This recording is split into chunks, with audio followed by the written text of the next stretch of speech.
Yeah. And Okay.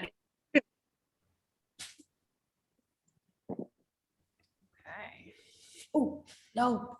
How do I go back? Supposed to be the- Hold on. Just click right there. No, because we have to go to present. You know what I mean? How do I move this? No? Yeah, I don't know how to use a Mac. Go to just present in the corner. I forgot when I click, it's gonna move the slide and I clicked on OK to record. There we go. Perfect. There's 3. Most of them have 3 or 4. We'll just give it another minute and then we'll get started.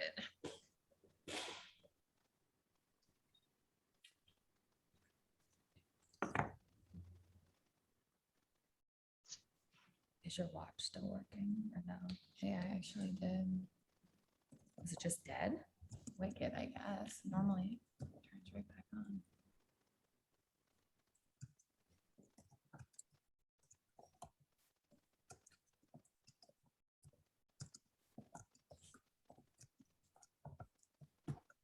All right, so we'll just get started then. If people kind of jump in, they can just pick up.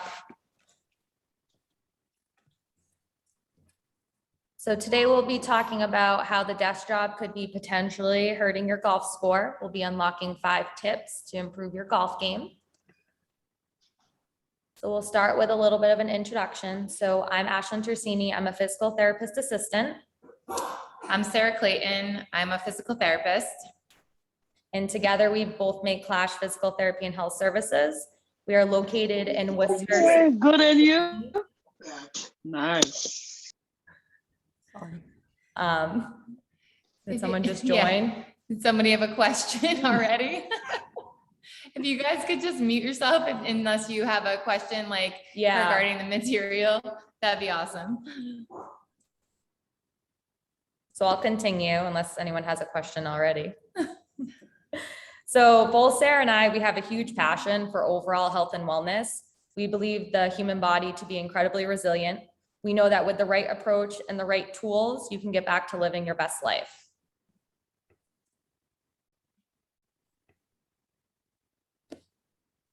We are so beyond excited to be here with you all today to share our knowledge. If your golf game has been subpar, make sure you're listening closely. This presentation could be a game changer to get you back to living that birdie life. Also, I'll just kind of restate it. If there's any questions referring to what we're talking about in the slide, just unmute yourself, pause us, ask the question. Otherwise, we will be holding like a Q&A at the end of the presentation.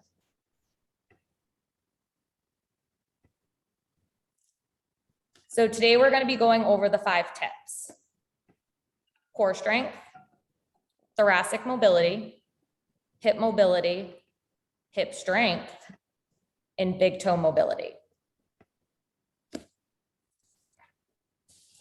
So first, we're going to start with talking about core strength and its significance when it pertains to the golf swing. I'm going to start by asking you all a question before I dive into this subject. Imagine you are building your dream home on your dream property. Would you want the construction workers to be lazy and careless with your foundation? No. I hope you all said no. So just like you wouldn't want those construction workers to be lazy and careless with your foundation of your dream home, you need to think the same thing when it comes to your body, because that's your home essentially.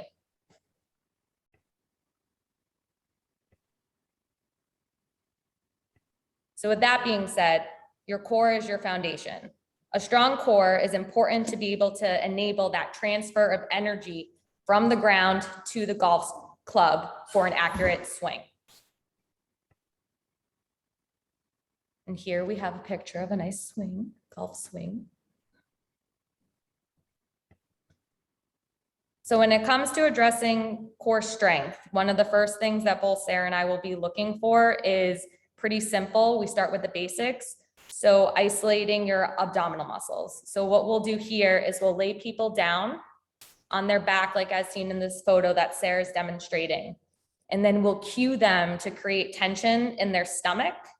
When they are doing this, as your physical therapist, kind of what we'll be looking for is a compensation. Are you changing your posture by like lifting up your head when you're trying to engage your core? Are you arching your back?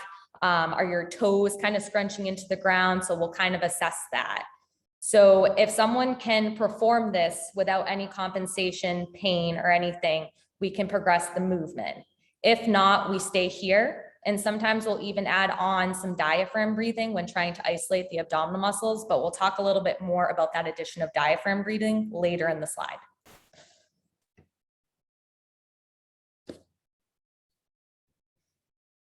So to challenge the core exercises at a higher level, we'll perform some different exercises. So typically we like to stay in the on your back or supine position first before we progress to other positions. So as seen here in the photo, you'll notice that Sarah is either laying on her back or she's in all fours. So in either of these two postures, we are going to be adding in opposite arm and leg movement while trying to keep that core nice and tight.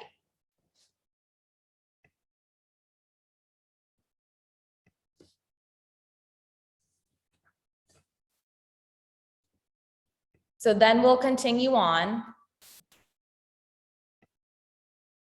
And we try to isolate different functional patterns. So as seen here in two photos, there is the tall kneeling position. So where you're on both of your knees, or a half kneeling position. In these two sorts of positions, we like to add on functional movements because that is the golf swing. So you'll sometimes see us with medicine balls implementing a chop or a lift. So the chop or a lift kind of is when she's starting at her hip and then she's working up to her shoulder. When she's performing that motion, she's keeping a nice tight core and moving independently. We also refer to this sort of movement as anti-rotation because the only thing that's moving is her arms. The rest of her body is staying very still. So that ensures that she's working her core strength, her core stability.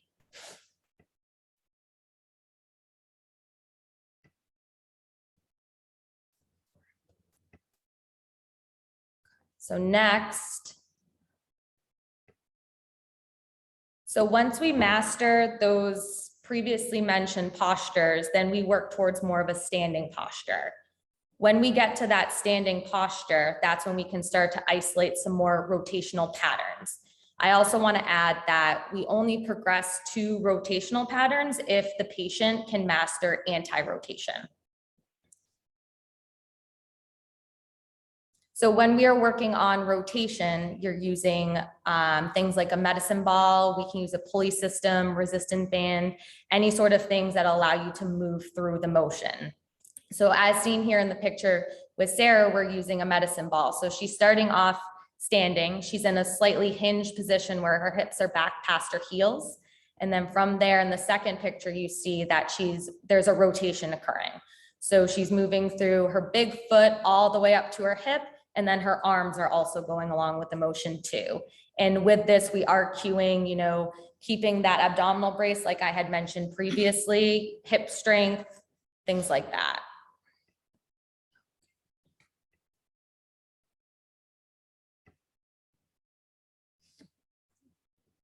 So when it comes to core strengthening, the benefits that you're going to get from this is most important, a reduced injury. And then improve ball striking accuracy. And then you're also going to increase your distance when you hit the ball.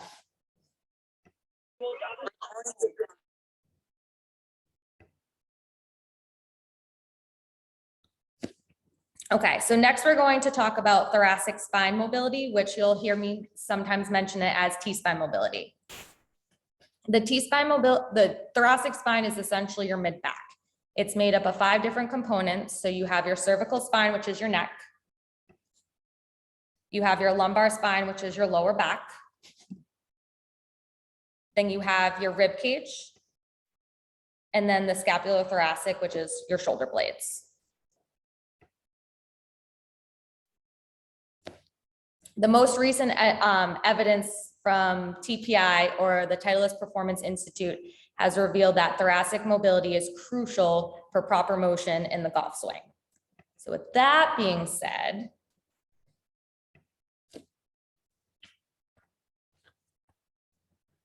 so most people that have a desk job can spend anywhere from 40 to 50 hours per week at their computers. And then if they're that weekend warrior where they like to golf, they may be wondering why their swing isn't, or they're not performing at their best. So the main cause of this, what they've been finding, is reduced motion in the thoracic spine. So when posture is lost, it does not only affect the thoracic spine from hours of hunching and slouching, but other areas too, like your lower back, your abdominal muscles, your hip flexors, and so on. Therefore, proper movement of the middle back is key when getting the motion from the lower and upper body when it comes to the golf swing. Let's keep in mind too that immobility is the biggest reason that most non-professional golfers become injured while playing the game. So most golfers will lack movement here. So if you're unable to get adequate movement in your thoracic spine, it's going to allow for compensation in other joints, not just through the back. You're going to see wrist, you're going to see elbows, you're going to see shoulders when it comes to your swing potentially being compromised. So you may notice soreness or stiffness in those areas. Also, keep in mind, if you're limited in the mobility here or anywhere, you're looking at a reduction of power in your swing. Once again, reiterating, you need to be able to transfer power from the lower body to the upper body and the shoulders through the entire golf swing, beginning to end.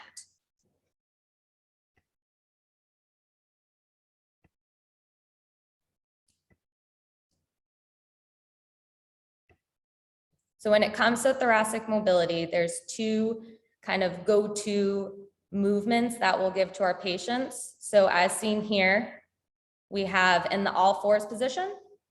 And then if a patient is having difficulty getting on the ground or limited mobility in the hips, sometimes we'll even go to a standing position and kind of that modified hip hinge. So what I mean when I say that is Sarah, when she's standing here, her knees are soft and her hips are back past her heels. Both of these postures will ensure that the patient is moving through their mid back, and we're limiting kind of that motion through the lower back. So we're kind of making sure that when they're performing the movement, we're either using manual or verbal cues to get that mid back rotation.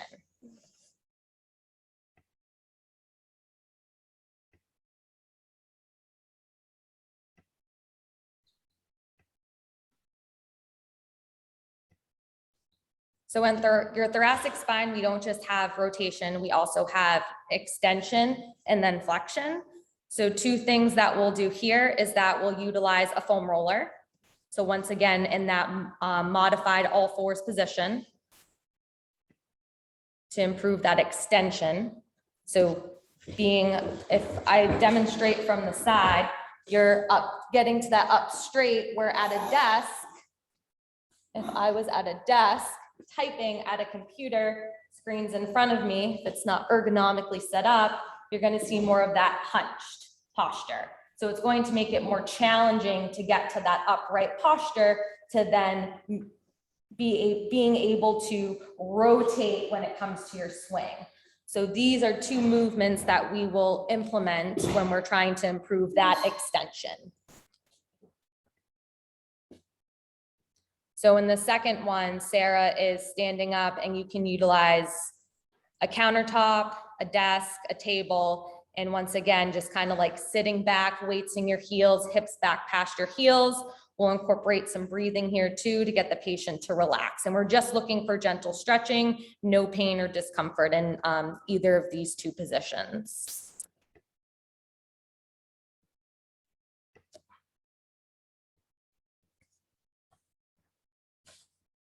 So our personal favorite when it comes to improving thoracic spine mobility is diaphragm breathing. You might be wondering why we have such a strong feeling when it comes to breathing, but when it comes to a good golf game, breathing is essential for most golfers. For starters, it is going to allow him or her to slow down their heart rate and keep a comfortable rhythm. If this aspect of the game is removed, secondary to the golfer having a hunched, shallow breathing from a stiff thoracic spine, then a routine will feel rushed, and then that's going to cause a loss of tempo and a poor swing with the golf club. In order to reduce the stiffness, proper rib cage motion is essential. So that's where we incorporate a breathing technique.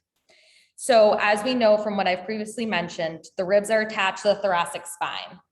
Lack of motion at the ribs will hinder breathing and eventually cause muscle tightening between the ribs to continue to reduce that mobility. Therefore, when we teach diaphragm breathing, we don't just cue belly breathing. I'm actually going to demonstrate this while I'm sitting. So I'm going to just change the angle of the camera. So what we do is we have patients put their hands on their rib cage versus on their stomach. Technically, they are laying down because that would be the most comfortable posture and their whole body is supported. So it makes it easier for them to kind of perform this technique. But just for the camera's sake, I will be doing this sitting.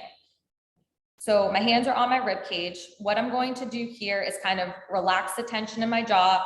I'm going to relax my shoulders, relax my hips, relax my low back. And then from here, I'm going to inhale through my nose. And I'm breathing out and up into my rib cage through this inhale. That's going to be about a good 3 to 4 seconds. Then I'm going to pause. And then when I exhale, I'm going to blow out through my mouth.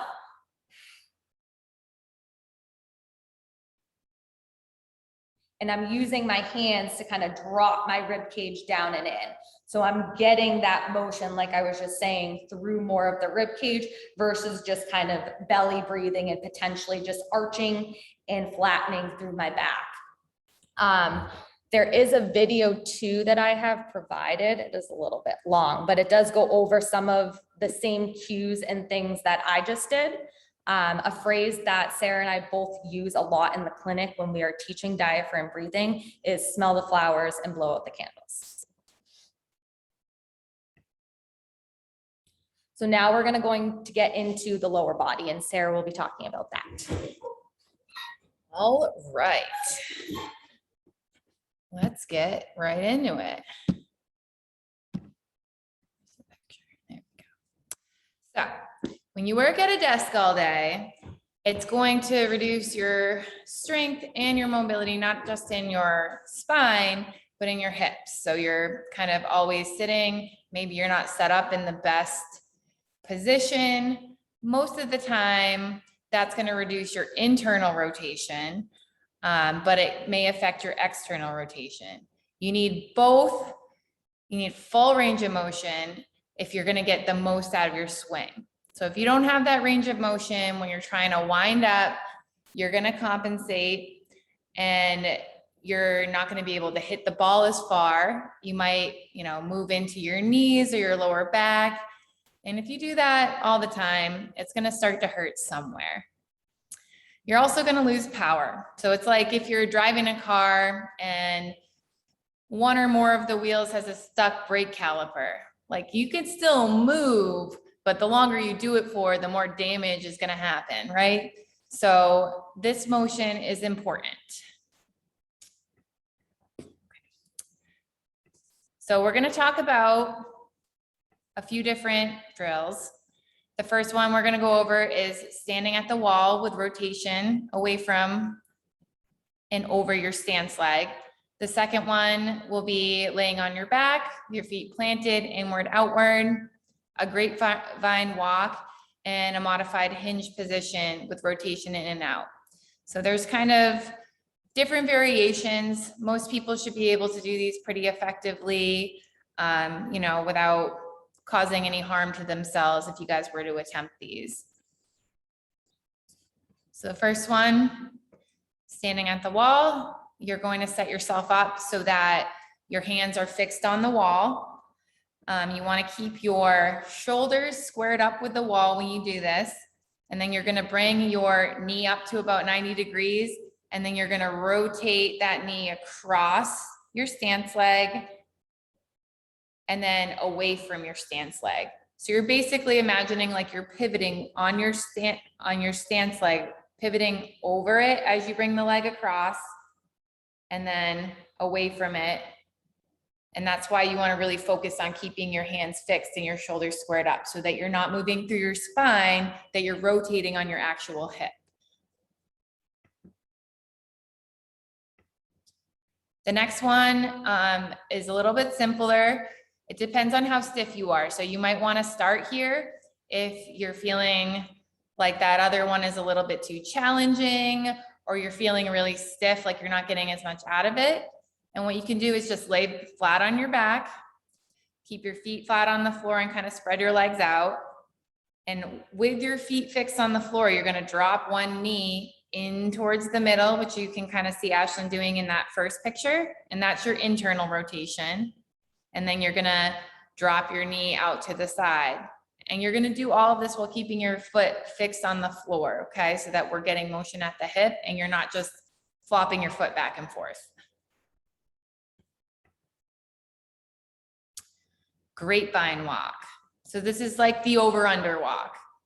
So basically, if you can keep your shoulders squared up and cross one foot over, so you're just gonna rotate through your pelvis to get that foot across, and then you're gonna have to rotate around to get it back, and then you're gonna reverse it, go backwards, and then step out.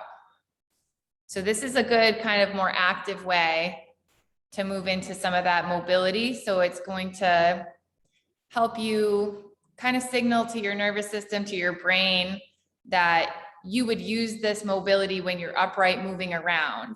And that's going to be a good thing to practice, because if we are just doing kind of passive stretches, your body won't really know that you need that motion for anything. So once you get up on your feet, you're weight bearing, it's a good way to get it to stick. Modified hinge position with rotation in and out. So that's going back to kind of what Ashlyn was saying.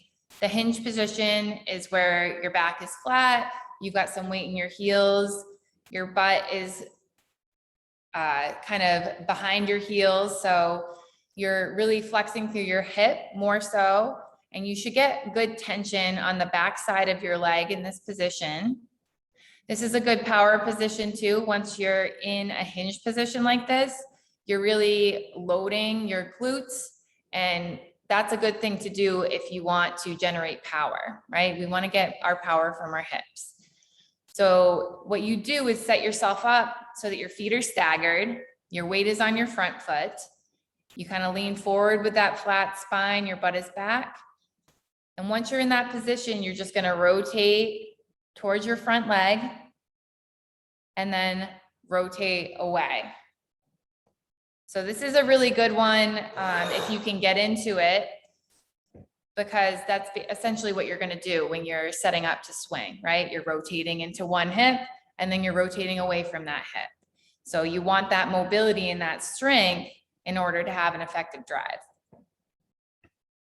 I also too want to add, which I should have mentioned earlier, about in the hinge position, we like to have people barefoot too, because when people are in that position, we are cueing more weight in the heel. So it's kind of easier for like sensory to kind of kick off your shoes to be able to perform that motion, versus when you're in shoes, sometimes you can feel more of your forefoot, which can put people into more of a squat position. And we're specifically going for the hinge, like Sarah was just saying, about targeting the glutes, because that's where your power is going to be coming from when you're doing the golf swing. All right, so moving on. We are going to talk about hip strength. So once you have mobility, it's really important to develop strength. So we like to really kind of focus on mobility that's more active versus like a passive stretch. So that's that pro tip. Don't sacrifice your strength building for just like a static stretch. A lot of people will come in, they're like, I stretch my hips every day, I stretch my calves every day, but then, you know, they do that at the end of the day and then they go sit on the couch and watch TV. So you just kind of undid everything that you just worked on. And your body's also not going to give you access to ranges of motion if you don't have strength in those ranges of motion. Because if you are super flexible, but you can't control it, you're probably going to get injured just as much as if you're super stiff and you're trying to do things that you don't have range of motion for. So we like to try to combine the two. So that's why most of the mobility drills that we've kind of focused on so far have some component of active movement within them. So another kind of thing, you know, why we're picking certain exercises is we want you to work smarter, not harder, right? Like we get that we all have limited time. We're busy people. We're trying to fit things in. We all kind of want to say we want to be healthier, but a lot of us say we don't have time. You know, if you can find that 20, 30 minutes and then focus on the most important things that you're going to get the most out of, it can make a huge difference. Like not always do you need an hour or 2 hours to go, you know, pound the iron or whatever. Sometimes it only takes like 20, 30 minutes with you focusing on the things that are really going to help you perform better, doing the things that you actually like to do, like go golfing. All right. Oops. All right, well, anyways, we're going to move on to strengthening. So the first one we're going to talk about is the glute bridge. Okay, so this is a pretty simple one, but some things that we want to kind of point out if you're going to attempt this is when you set yourself up, you're going to be on your back, knees bent, feet flat. I like to tell people to squeeze their glutes before they lift up. So a lot of people with weak glutes, you know, people that sit at a desk all day, their butt's kind of asleep, and they really are used to kind of compensating through the lower back. They'll just use their lower back muscles to lift up into this position. And that's the opposite of what we're looking for, right? So if you can start in this first position, squeeze your butt really tight and then lift up, that will really help you to be recruiting the proper muscles and avoid overextending through your lower back. So this is a really good one, just a baseline to help start strengthening your glute muscles. Do you want to go back? That's just a list. Oh, that's fine.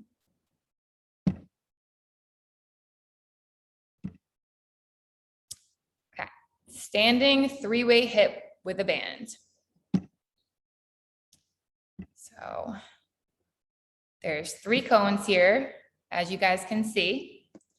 So this is a good one to start developing strength on the muscles on the outside of your hips.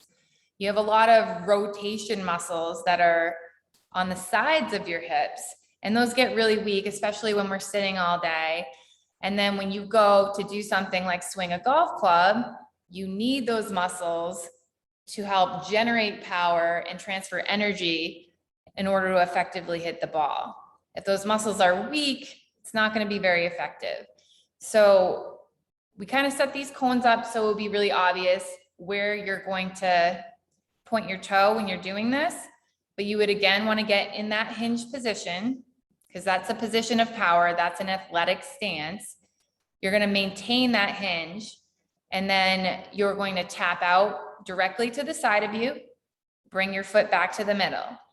Then you're going to tap diagonally backwards, come back to the middle. And then you're going to go straight back, come back to the middle. And the main things you want to focus on here are maintaining a nice flat back. And you don't want to be rotating through your trunk or your hips while you're doing this. And you also just want to make sure that you're not letting your stance leg knee kind of fall in towards the middle when you're doing this. You can do this without a band. You can move the band up higher. The band could go up around the knees, over the knees up top. It could go right below the knees, or it can go down at your ankle.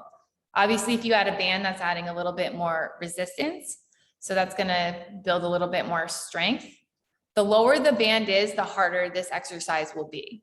So you can kind of feel it out, feel what feels comfortable for you, and then kind of go from there with your progressions. Okay. split squat with an internal rotation bias. So this is going back to using the range of motion that you just worked on creating, right? So we just gave you a bunch of rotation mobility drills with a lot of the focus on internal rotation, because most often that will be the biggest one that's limited when we're sitting a lot for work. So what you would do for the split squat is set up in a half kneel position. And then I like to have people take their whole trunk and then just do a little quarter turn like that towards whatever knee is in the front. And you want to maintain this turn throughout the whole motion. So you're going to start off in a half kneel, take your quarter turn, your back foot, just your toes are down. So that's just kind of a balance point, but you're really pushing through the foot in the front. You're going to go straight up. So you can see Ashlyn just shot up straight up from the floor. Pause at the top. Make sure that you don't rotate backwards out of that forward turn when you're at the top position. And then you're going to slowly control yourself down to the ground.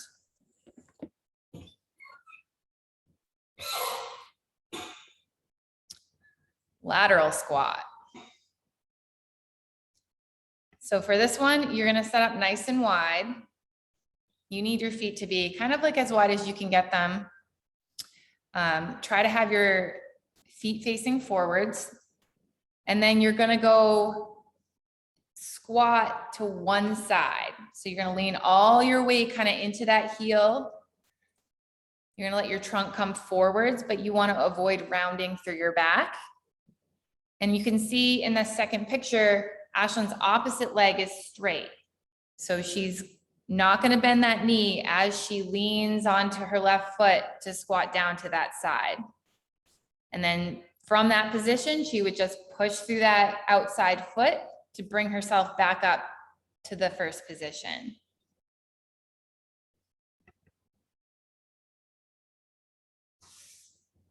So those hip strength drills were chosen specifically for kind of functional movement patterns, right? When you're training, you want to train for the activity you're doing. So those outside hip muscles that we just talked about need to be strong.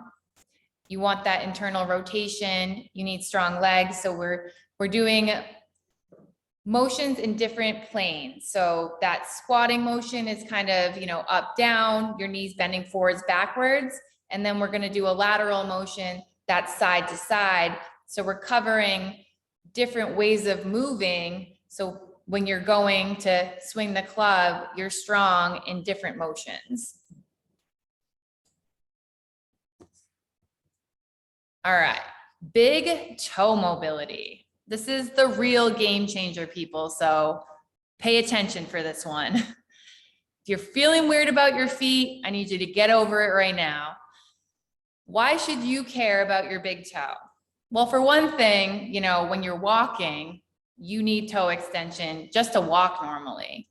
But really, when we're trying to generate power, whether you're walking, running, jumping, you need to be able to push through your toe in order to access the full power that you could potentially generate. Your foot is your secret engine. So if you can't, Sorry, click happy. got to reel her in sometimes.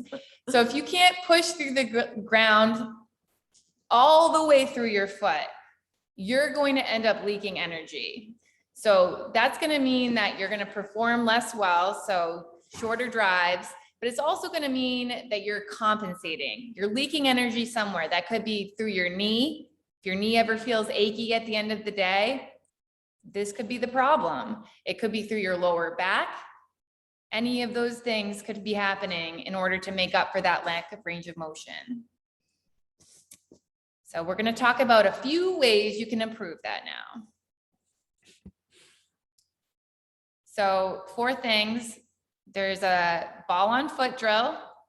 You can sit down and work on self toe mobilization, calf raises, and then a backwards walk with emphasis on extension at your toes.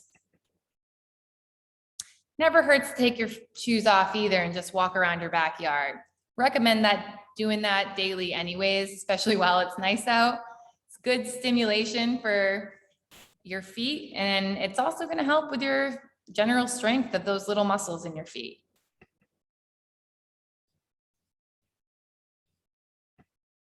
So this one's pretty simple, right? You take a ball, it could be any ball, it could be your golf ball, could be a softball, a tennis ball.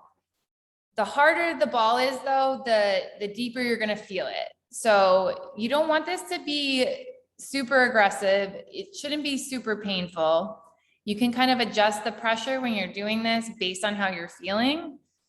This isn't really like a no pain, no gain situation. A little discomfort is okay, that's normal, but it shouldn't be painful. And you're just gonna start with the ball in the middle of your foot. You're gonna roll front to back, and then you can kind of pin your heel down, rock side to side. And you just wanna spend about a minute on this, okay? With any sort of self-mobilization, foam rolling, any lacrosse ball drills that you're gonna do, don't spend more than a minute on them because it's gonna be counterproductive at that point, okay? Because then you're just gonna start to irritate the tissues versus just creating a little bit more motion there. Seated self-toe mobilizations. I told you to get over your weirdness with the feet, didn't I? So you're gonna sit down and you're gonna cross your leg over. You're just gonna grab your big toe, hold your midfoot. And what I want you to do to start with is just pull that toe out away from the foot a little bit and then start to pull it back until you feel a nice stretch. Gonna hold that for about a minute. It's a good stretch. Feels kind of good, actually, I'll be honest. And then you just relax. Just do that 2 or 3 times, a couple times a day. It'll do wonders for loosening up that joint. Good old calf raises. So obviously everyone is probably familiar with this exercise, but there's a couple of key things that I want you guys to focus on when you're doing it. When you come up on your toes, pay attention to where you feel your weight shift. So what happens a lot, especially if people have stiffness in their big toe, is as they come up on their tiptoes, they're kind of shifting away from the big toe. And if you're feeling that, you want to really focus on getting the weight back on the big toe, right? Because if you feel that, that means when you're going to make a drive, or even if you're running, jumping, walking, you're not pushing through your big toe, you're leaking energy, you're not being efficient. So this is a really great exercise to retrain that efficiency, but only if you do it right. So you can kind of see in this picture, there is like a flat line right across Ashlyn's forefoot because she has even pressure across all of her toes, including her big toe. The other thing that you should kind of think about when you're doing these is as you're coming up to your end range, think about your heels kind of clicking together without rotating your feet. This is important because when you come up on your tiptoe, as you would do when you're walking, or as you would do at the end of your drive, that click of your heel is what's gonna give you stiffness through your foot. Stiffness is important in your foot when you're trying to generate power. If you can't create a stiff foot, then you're never gonna be able to transfer power effectively. So this is just a little tip. Imagine, you know, you're Dorothy, you're clicking your heels together as you come up on your tiptoes. Backward walk with emphasis on toe extension. So this is pretty simple too, but also it's the details that matter, right? So you're gonna just walk backwards, nice and slow. You're gonna first make contact with that foot that you're stepping back with, and then push down until you're feeling a good stretch through that foot, that you're getting some extension in those toes. Once you can feel that, then shift your weight back and accept weight onto that foot. And you're just gonna one foot past the other, nice and slow, with a real focus on first my toes touch, then I'm pushing my forefoot down to the floor before I just shift my weight and just take the weight onto that foot. Moving with a purpose. Yep, don't just go through the motions, people. So that pretty much concludes our presentation. So we just want you guys to know that we're here to help you with your golf game. Jesus Christ. And I apologize for that. Forgot to tell people to silence their phones in the beginning of the presentation. Yeah. So anyways, these 5 tips will help keep you in play. They're also going to help your performance. So, you know, obviously we only get a certain amount of time in this area to play golf. We can't do it year round. So you want to stay healthy, but you also want to have fun, and it's obviously more fun if you play well, right? Yes. So, you know, if you guys have any questions now, we're going to open it up. And it doesn't just have to be about golf, but if you have any other questions related to how your desk job can affect your pain, your function, we're open to that. Go for it. And just unmute, obviously, if you're muted. Yeah, So- thanks. Oh, go ahead. Go ahead, Sorry. sorry. No, I was just going to say, this has been really great. You know, I definitely have been sitting at my desk all day long, you know, Monday through Friday. So, and I enjoy playing golf. I guess the question is, you know, how often or when do you recommend doing these exercises? Are we talking about, you know, right before we play, or are we talking about just on a daily routine, or what do you think?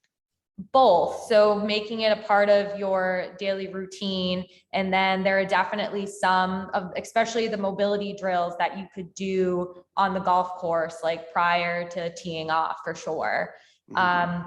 Like Sarah had mentioned when she was speaking about performing those mobility drills and then utilizing that mobility. So if you're saying that you're kind of stuck at a desk Monday through Friday, going back to that, you know, thoracic spine being hunched, maybe for you, you're doing more of those thoracic spine drills to get you more in that upright position prior to picking up your golf club. But it's all, you know, patient dependent based upon how you're presenting, but definitely daily routine and before you golf. Yeah, thanks. I could definitely see myself doing some of these, you know, in my home office during the day. So I think that's really helpful.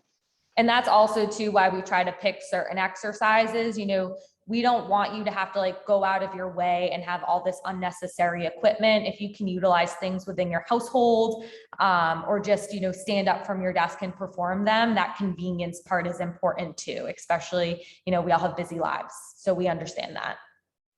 Awesome. Thanks. Of course. I have a question regarding the bands and the strengthening of your trunk. That is good. Would something like that be good every day?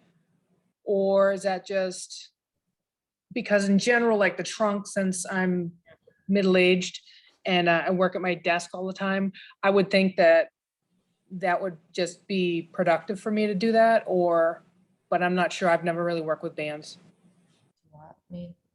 I would say that it depends on the volume at how you're doing the exercises. So there are some things that you could get away with doing daily for sure for trunk stabilization because they're a little bit more lower level. But for utilizing like medicine balls, pulley systems, or bands, you're probably going to notice some muscle soreness and stiffness. So you're going to want to allow yourself like a 24, maybe even 36-hour recoup time too. So that all Like depends. 3 times a week, Yeah. depending on what the goal is. The mobility drills you can do every day. Mhm. Couple times a day is not going to hurt if you're a person that sits at a desk all day, Right. or throughout your day. You know, like Chris was saying, you know, that he would use that during his day. That's perfect. It's a really good way to also reset your mind if you get up and do something active at your desk like that. But yeah, as far as like strength-based exercises, usually like 3-4 times a week is enough. You want to have some recovery time built in depending on Right. where you're at.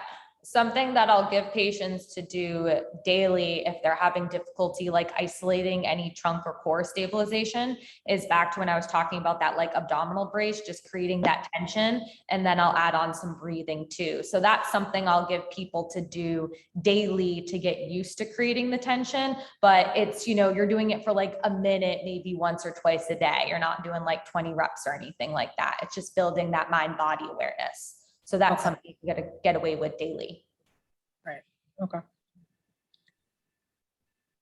Now, your presentation was geared towards golfers, but watching you go through all this, I would think that so much of it is applicable to people that sit at a desk in particular.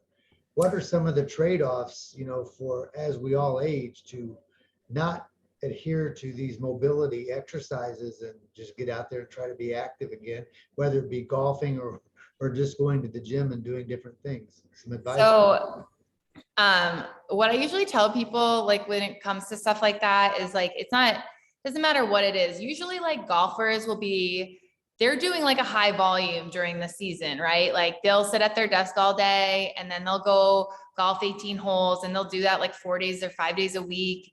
But it could be the same thing with someone who likes to do anything, Orange Theory, CrossFit, run. I basically tell people you can't make up for sitting for 8 hours by like beating the crap out of yourself for an hour. It doesn't work that way. It'd be like if you left your car in the garage for 8 months and then you like went and took it on the Autobahn and you just floored it, you know, like you're probably going to die, right? Like, so it's like good to break up your day with, mobility drills like this, or have some sort of routine where you're offsetting that, so that, you know, like we said, it doesn't have to take like a million years. We're not trying to make your life harder, but you have to weigh the pros and cons and prioritize your time in certain ways. And we all do that. So if you can take 10 minutes in the morning and the afternoon just to do 5 mobility drills, it might make a world of the difference when you want to go do the things that you actually like to do, right? For an hour or two, whatever that might be. Body in motion stays in motion. I love your sports car analogy. The old 72 Chevelle in the garage is what I've got. Yeah, you're gonna go out, take it out and just floor it. No, it's gotta warm up. Go check Do in. you guys prefer bare feet when doing these exercises? I mean, is that the preferred method? Yes. Yeah, we always like to encourage people to get out of their shoes. One of the biggest things that contributes to some of this stuff is the way shoes are designed. Most of your shoes, if you look at them, they kind of taper off, so they get thinner at the front. And that's where we really need them to be wider. And that's contributing to some of these mobility issues and also weakness in our feet. Your core is your foundation, but your feet are also your foundation, right? So if they're weak and stiff, you're not going to be moving very efficiently, and that will create problems because every time you hit the ground, that first contact point causes a chain reaction. So when you're doing any kind of exercise, it's good to be barefoot if you can be, because then you can feel the ground, and the better that you can feel the ground, the better you can respond to your environment. So it will improve the efficiency and the effectiveness of all of these exercises if you're able to do that. Now, for the most part, like Sarah and I do a lot of barefoot training when it comes to our patients. If they spend most of their time in a shoe, we're reasonable too with how much time we're asking them to spend outside of that footwear, because we do know that it's different. You know, that sensation that they're getting back from the ground and everything, and how their foot's hitting the ground, it's all different. So we'll have people gradually to work into it. Yes. So sometimes I'll have people kick off their shoes for like 5 minutes of the session, more so when I'm doing the hinging stuff, so that they can feel like their glutes and their heels. And then I'm having them put their shoes, you know, back on and maybe doing some other things, just because I don't want them to get sore. And then I don't want to create other, you know, issues from doing too much. So back to what Sarah was saying, working smarter. Right. So it's all dependent on the person, their goals and their lifestyle. We wouldn't just tell people to like go buy minimalist Yeah. shoes and then be barefoot 24/7 tomorrow. Cause We're- then they're we're going to come real- back with other issues. Yeah, so we're realistic and what we ask of patients too when we have them kick off their shoes, just because we understand.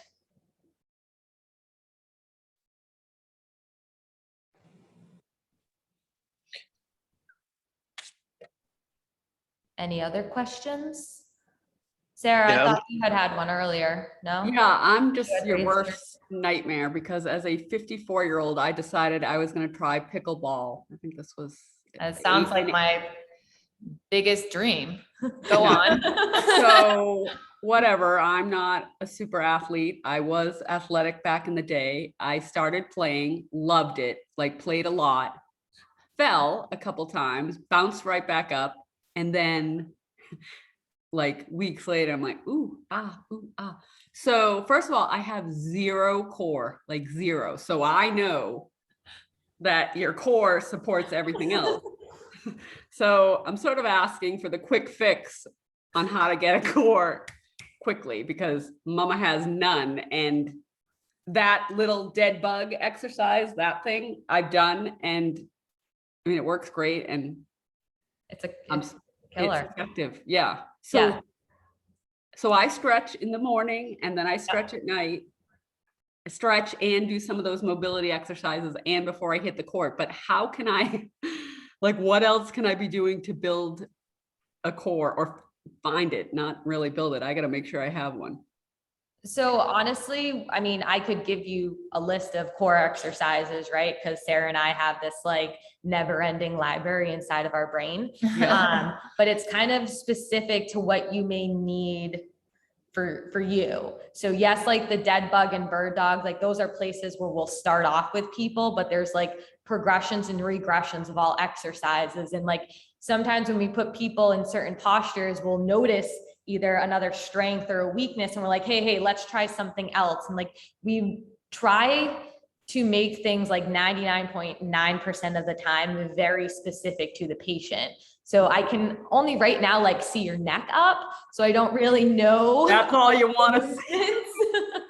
Right. So it'd be more bringing you through that screen and seeing how you respond to certain things and then going from there with giving core exercises. Gotcha. So is there hope for me? That's what I want you to tell me. Of course. Yes. There is hope for everybody. Doesn't And- matter who you are, how old you are, Yeah. what your injury history is. We can help you. And you don't have zero core because you're active, you're playing pickleball. It's just your body is finding the more efficient ways to move. That's all. Or working around a problem, Yeah. right? So Right. Compensation. our body's pretty good like that, and it gets away with it for some time until it doesn't. Yeah. So I'm finding that out real Yeah. quickly. Anybody else have a question? Any other burning questions? Yeah, actually, so you all are located in Worcester? Is that Yes. right? Yep. 3 Brussels Street. It's Wait, right behind say that Rocky. again, Chris. Say that word again, where they're located. Worcester? Love that accent. Okay, Oh. sorry. That's a Central Mass accent right there. Is that what that is? Okay, I like Um, it. And you're accepting new patients, I take it? Sure are. Yeah. Yeah. We're offering a promo this summer actually for golfers. So if you were interested, love to talk more, give you a full assessment and see if we can help you any further with any of your issues and Awesome. crush Yeah, your thanks. buddies on the fairway. Yeah. Always fun, right? How Bragging do people rights. get a hold of you, Sarah? What's up? What's the best way to get a hold of you? You can email us, clash@clashpths.com, I'm gonna or drop it in the chat. I'm gonna drop it in the chat.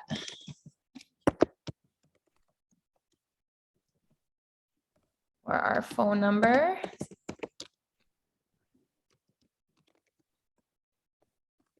It's a great name. How did you guys come up with Clash? You want me to tell it? So Sarah and I went to Country Fest back to see Kenny. I dragged her with me maybe like 4 years ago now. And I may have had one or two, three adult beverages. And Yeah. I don't know what we were talking about. At the time, we were doing personal training, strength and conditioning for the women's rugby team. So I think I was just like in my head while everyone else was like socializing, because I was just like, Sarah, we're Clash. And she was like, what? I'm like, Clayton, Ashland, Clash. We're Clash. Oh, got it. Yes. So, and then I that's when like she that. became my best friend. That's That awesome. moment. It was Yeah, that works moment. pretty good. Thank Very you. catchy too and easy to Yeah. remember. It works for us because I think we're also a little bit outside of the box when it comes to our approach to physical therapy, health and wellness. And like, you know, you said, you're like, oh, like I'm 54. I'm trying pickleball. I'm like, good, you should, you know, Yeah. and I want everyone to feel that way. And you know, you should do anything you want. And if you have some little issue that's holding you back, we'll come see Clash. Yes. I like it. Yeah, this has been really great. Are you doing more of these? We Webinars? will, we will. Yeah. Do we Yeah, it's have your really good. email, Chris? I don't know. I think, yeah, you must if I All signed right, you up, put right? your contact in? Okay. I think we'll- so. I If not, I'll put it in on the sent website. Following up with some emails. Is there anything in particular that you would like to see us do? Any other hobbies you have that? No, I mean, I think what this was really good just as a golfer. I mean, just knowing that there's certain exercises that you can do that would, you know, will help me Yeah, and absolutely. stretch out and whatnot. But it was really good.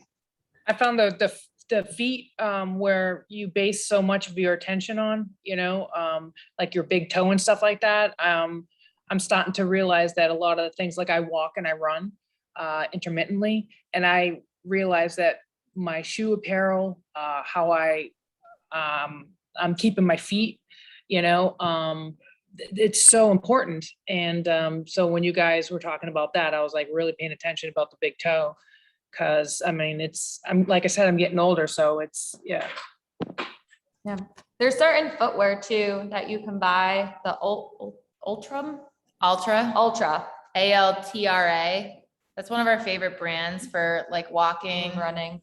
That in the chat for people too. And it has what Sarah was talking about before. So you're not getting that narrow mouth, you're getting a wider mouth so you can have that foot, that toe splay. So then, you know, you're hitting the ground heel, pushing off toe, or when you're running, you're able to keep more of that mid to big toe connection as well. Those have a little bit of cushion in them too. So they're kind of like a good transitional shoe. But they allow for the bones in your feet to spread and move because they're not tapered at the front. So One of my patients actually just went out and bought some like 2 weeks ago, and she's been running in them. And she says that because she's been doing like the barefoot training and things, how she's starting to put together everything that we've been working on like the last year. So she was very happy with her purchase. And the name of it is Ultra, just Ultra. It's not like I Ultra put it in 9. the chat. It's Yeah. ALTRA. Oh, okay. Okay. Yeah, because I'm always looking for stuff like that, because I find that, you know, like I said, middle age, you know, I'm what they consider overweight. I work at my desk all the time. This is what I do, you know, I like to go out walking, you know, for miles and miles, or if I can, you know, if I feel like it, run. But then after I'm done, I feel it in my feet, you know, and I have wide feet, you know, so yeah, these are all things that I pay attention to. Well, good. Cool. I'm glad it could be applied. Thank you. I appreciate it. Of course. Job And, well done, ladies. Well done. Very well. I'll just make Yeah. one other comment. You know, working from home for the last, I don't know, 18 months or whatever it's been, it hasn't been easy, you know, and so anything that we can do sort of at our home office or, you know, to kind of get active, I think is a huge help. So even just Absolutely. these little exercises have been, you know, have been great. Times a little bit goes a long way, you know, so. Yeah, I'm glad definitely. you enjoyed it. Definitely reach out to us if you're interested in coming in for an evaluation, if you want to learn more, or if you have any questions. Sure. Thanks. Um, Appreciate it. Chris, I think you'd find interest too on our Facebook page, and I believe on our website, we had posted a blog. It's called Movement Snacks. So it talks about kind of how you can incorporate movement throughout the day. And, you know, we posted something like that specifically because of where the world is right now, with people working from home and being confined to those desk jobs. It's a quick read, no more than Yeah. 5 minutes. So that would be, Awesome. that'd be something good for you to look at too. Cool. Thanks. I'll check it out. Yep, no problem. Awesome. Thanks Thank for you, coming, guys. All right. Thanks a lot. Have a Have a good great day. weekend. Okay. Thank you. Nice Bye. meeting you. Thanks, You ladies. too. Bye.